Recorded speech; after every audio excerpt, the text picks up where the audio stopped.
Hello and welcome to your favourite channel Breno solution.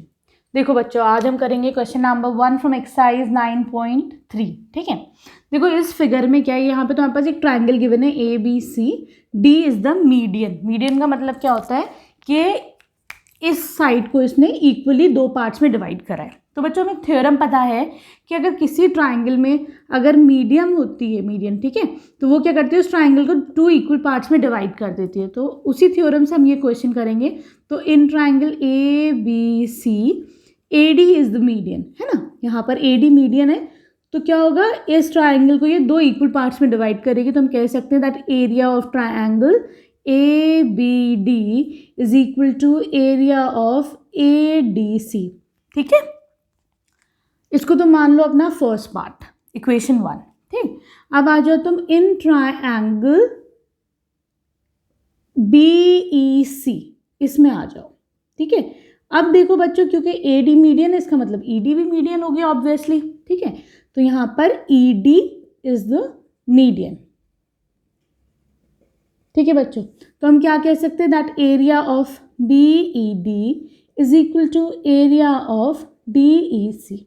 ठीक है, हो जाएगा ये, इसे कोई सेकेंड इक्वेशन कह दो। अब क्या करोगे बच्चों, हम क्या कह सकते हैं यहाँ से, सब्ट्रैक्ट 2 फ्रॉम 1। ठीक है, सब्ट्रैक्ट 2 फ्रॉम 1, हम सेकेंड वाले को इसमें से सब्ट्रैक्ट करेंगे। तो क्या होगा बच्चों, that area of A B D minus area of B E D. ठीक है, राइट हैंड पे क्या आएगा, area of A D C minus area of D E C. ठीक है, सही से कर लेना तुम लोग, मेरी राइटिंग उधर सही नहीं आ रही। तो देखो ए बी डी में से अगर मैंने बी ई डी को सब्ट्रैक्ट करा तो क्या बचा तुम्हारे पास, बचा ए बी ई, बचा नहीं बचा। यहाँ पर क्या बचा, A D C minus D E C, क्या बचा तुम लोग के पास, एरिया ऑफ ए सी ई। ठीक है, क्लियर है। तो हमने यहाँ पे देखो प्रूफ कर दिया जो मांगा था। ठीक है, क्लियर है। अब आ जाओ तुम इसके क्वेश्चन नंबर 2 पर। चलो बच्चों, अब हम करते हैं क्वेश्चन नंबर 2। ठीक है, फ्रॉम एक्सरसाइज 9.3। क्या कह रहे हैं ये, यहाँ पे तो बस ट्राइंगल है ए बी सी, इसमें डी क्या है तुम्हारे पास, मीडियन है। मीडियन का मतलब क्या होता है कि इस डी पॉइंट ने इसे 2 इक्वल पार्ट्स में डिवाइड करा है। ठीक है बच्चों, अगली बात ये क्या कह रहे हैं कि हमें शो करना है that B E D is equal to इस पूरे ट्राइंगल का 1/4 उसका एरिया होगा। ठीक है बच्चों, तो देखो बच्चों, अब हमें पता है that A D is the median. ठीक है, is the A D median है in triangle A B C. A B C triangle में ए डी तुम्हारे पास मीडियन है। तो हमें क्या पता था, मीडियन क्या करती है, उस ट्राइंगल को 2 इक्वल पार्ट्स में डिवाइड करती है। तो मैं लिख सकती हूँ that area of A B D is equal to area of A D C. ठीक है बच्चों, ये तुम्हारे पास हो गया फर्स्ट इक्वेशन। ठीक है, क्लियर है। या फिर मैं इसको ये भी बोल सकती हूँ that area of A B D is equal to half of area of A B C. ठीक है भाई, इसने 2 इक्वल पार्ट्स में डिवाइड कर दिया, तो ये जो ए बी डी का जो एरिया होगा वो आधा होता है इस पूरे के एरिया के। मैं इसको सेकेंड इक्वेशन मान लेती हूँ। ठीक है, क्लियर है बच्चों। अब तुम देखो in triangle A B D, अब हम इस वाले ट्राइंगल में आ जाते हैं।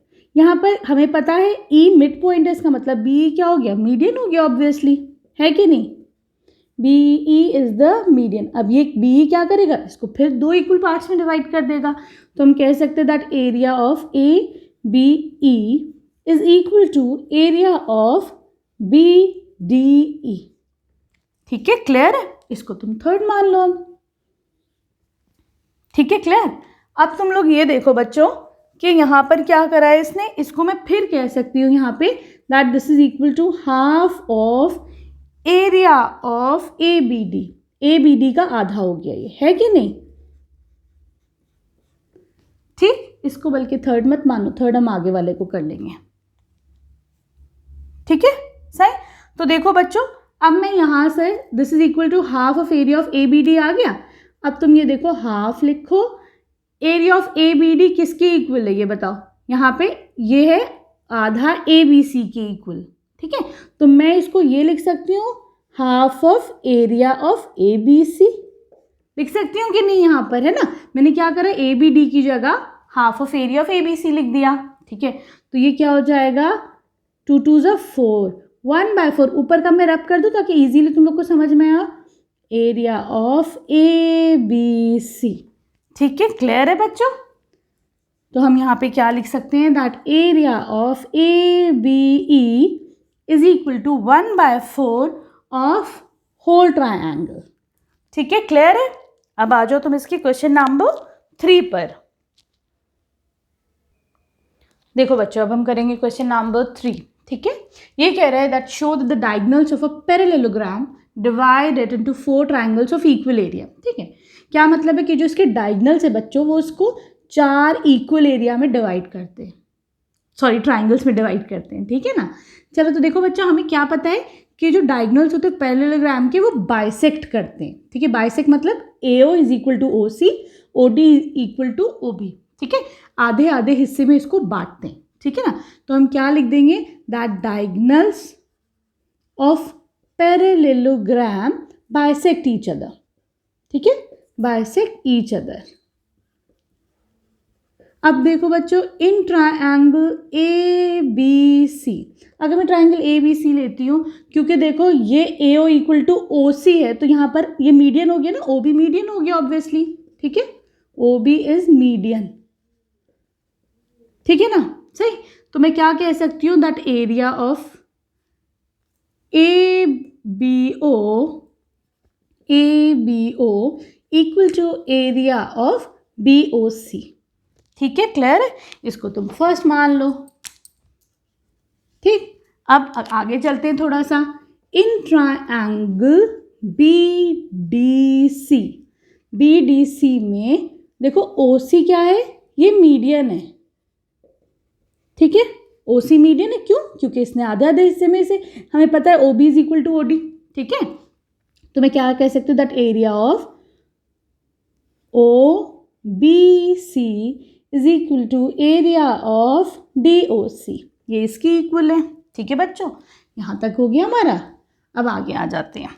अब देखो, इन ट्रायंगल ADC क्या है, OD यहाँ पर मीडियन है, ठीक है।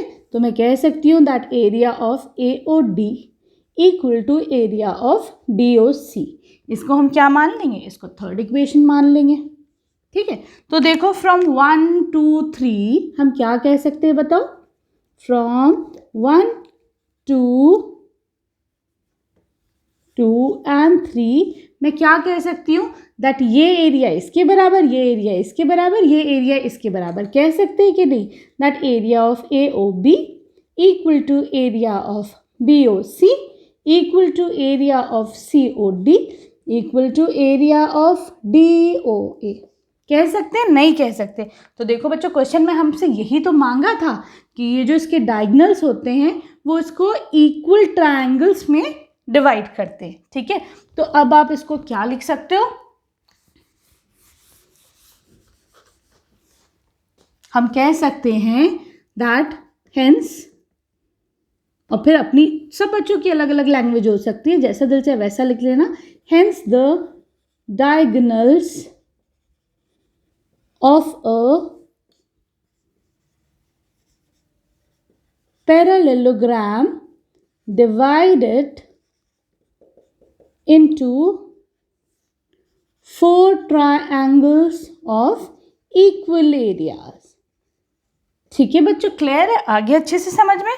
वीडियो पसंद आई तो प्लीज़ चैनल को सब्सक्राइब करना। Thank you for watching Breno solutions.